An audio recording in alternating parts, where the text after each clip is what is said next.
Assalamualaikum warahmatullahi wabarakatuh. Kami dari kelompok 10 akan mempresentasikan dinamika usaha dan penanggulangannya.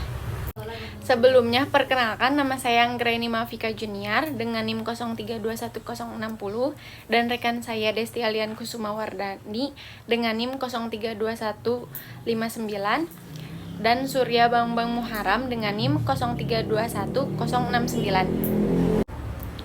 Kami akan menerangkan 3 pembahasan. Yang pertama, hakikat usaha dan perusahaan. Yang kedua, dinamika dalam usaha. Dan yang terakhir, mempertahankan dan membuka usaha. Yang pertama, kita akan membahas hakikat usaha dan perusahaan. Yang pertama ada pengertian usaha. Usaha adalah kegiatan yang dilakukan manusia untuk mendapatkan penghasilan, baik berupa uang maupun barang yang digunakan untuk pemenuhan kebutuhan dan mencapai kemakmuran yang diinginkan. Dan oleh karena itu, tujuan usaha adalah hasil atau keuntungan, baik secara langsung maupun tidak langsung. Dan yang kedua, perusahaan. Perusahaan adalah bagian teknis dari kesatuan organisasi, modal, dan tenaga kerja yang bertujuan menghasilkan barang atau jasa. Dengan demikian, perusahaan adalah tempat berlangsungnya proses produksi. Adapun badan usaha. Badan usaha adalah rumah tangga ekonomi yang bertujuan mencari laba dengan faktor-faktor produksi.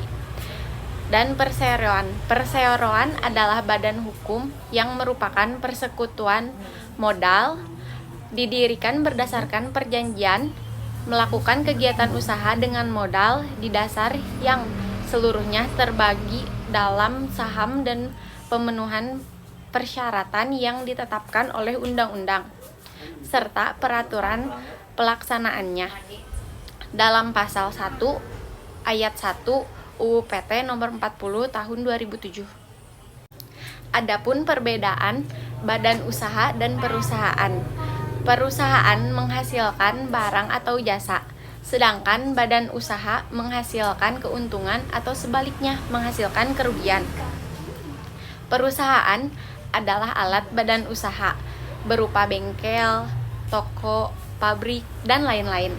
Sedangkan badan usaha merupakan kesatuan organisasi berupa firma atau FA, berupa perseroan terbatas atau PT, dan lain-lain.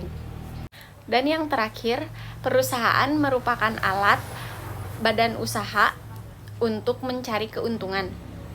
Sedangkan badan usaha sebagai kesatuan yuridis dan ekonomi yang tujuannya mencari keuntungan. Oke, saya akan menyampaikan presentasi dari teman saya ya. Pilot merupakan suatu keadaan yang debiturnya tidak mampu membayar utang-utang para krediturnya. Adapun kepilotan merupakan putusan pengadilan yang mengakibatkan sita umum atas seluruh kekayaan debitur pilot, baik yang telah ada maupun yang akan ada di kemudian hari. Yang kedua, likuidasi. Likuidasi adalah pembubaran perusahaan dengan cara melakukan penjualan harta perusahaan, penagihan piutang dan pelunasan utang, serta penjelasan sisa harta atau utang antara para pemilik perbankan di Indonesia. A. Pemaknaan likuidasi. B. Tindakan yang dilakukan dalam likuidasi. Yang pertama, tindakan menentukan dengan kesepakatan atau melakukan likuidasi jumlah secara pasti sebagai utang atau biaya yang sebelumnya tidak pasti. Yang kedua, tindakan menyelesaikan utang piutang dengan cara pembayaran ataupun cara lain. Yang ketiga, tindakan atau proses penggantian aset menjadi kas atau tunai untuk menyelesaikan utang piutang. Yang ketiga, tanda-tanda kepailitan. Masyhur menjelaskan beberapa pernyataan dini yang merupakan tanda-tanda kepailitan adalah sebagai berikut. Kelalaian dalam manajemen keuangan sehingga tidak seorang pun yang dapat menjelaskan pengeluaran uang. Direktur tidak dapat mendokumentasikan dan menjelaskan transaksi besar. Pelanggan diberikan potongan harga tinggi untuk mempercepat pembayaran karena arus kas yang buruk. Kontrak yang diterima di bawah jumlah standar untuk menghasilkan kas. Bank meminta pelunasan utang-utangnya. Orang-orang penting dalam perusahaan meninggalkan perusahaan. Kurangnya bahan mentah untuk memenuhi pesanan, pajak, upah, dan gaji tidak dibayarkan. Pemasok meminta pembayaran secara kontan, meningkatnya keluhan pelanggan mengenai kualitas produk ataupun jasa. 4. Reorganisasi. Reorganisasi perusahaan dalam arti luas adalah perubahan mengenai imbangan atau susunan tertentu, baik yang menyangkut struktur organisasi perusahaan maupun struktur modal dalam suatu perusahaan. Ada 3 jenis pengertian reorganisasi menurut Bambang Rianto, yaitu yang pertama reorganisasi yuridis, yaitu perubahan mengenai bentuk hukum dari suatu perusahaan atau badan usaha. Yang kedua, reorganisasi intern, yaitu perusahaan mengenai bentuk atau struktur organisasi. Yang ketiga, reorganisasi finansial. Yang ketiga, reorganisasi finansial, yaitu perubahan menyeluruh dari keseluruhan struktur modal dalam perusahaan. Yang kelima, ada rencana perpanjangan waktu pembayaran. Wirausahawan harus mengajukan rencana ke pengadilan yang pada dasarnya merupakan anggaran pendapatan pada masa mendatang dari segi utang-utang yang belum dilunaskan. Rencana tersebut harus berisi pembayaran semua klaim yang mendapatkan prioritas.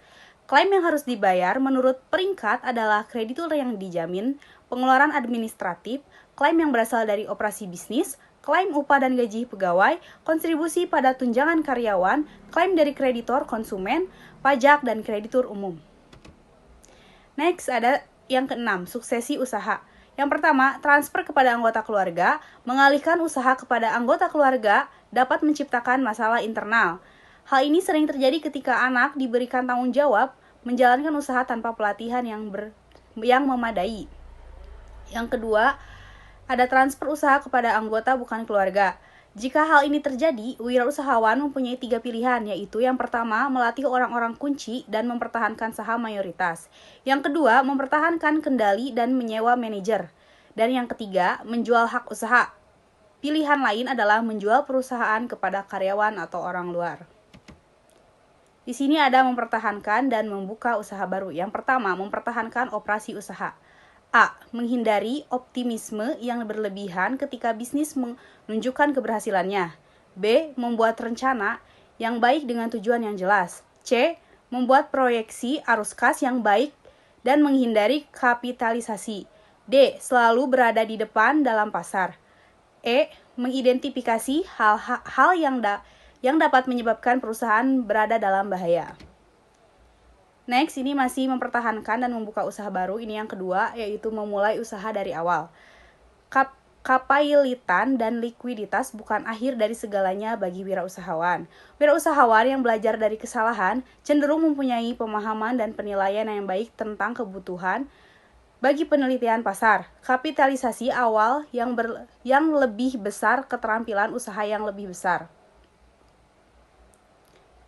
Wiranto Mansur 2001-89. Oke, terima kasih. Mungkin presentasi tersebut cukup sekian dan terima kasih. Dan kami bisa menarik kesimpulan di sini bahwa usaha adalah kegiatan yang dilakukan manusia untuk mendapatkan penghasilan baik berupa uang maupun barang yang digunakan untuk pemenuhan kebutuhan dan mencapai kemakmuran yang diinginkan. Pengalaman masa lalu akan mengungkapkan selama melakukan usaha pemula berikutnya, tetapi dengan penjelasan hati-hati tentang penyebab terjadinya kegagalan dan upaya pencegahannya pada masa depan. Oke, terima kasih. Sekian.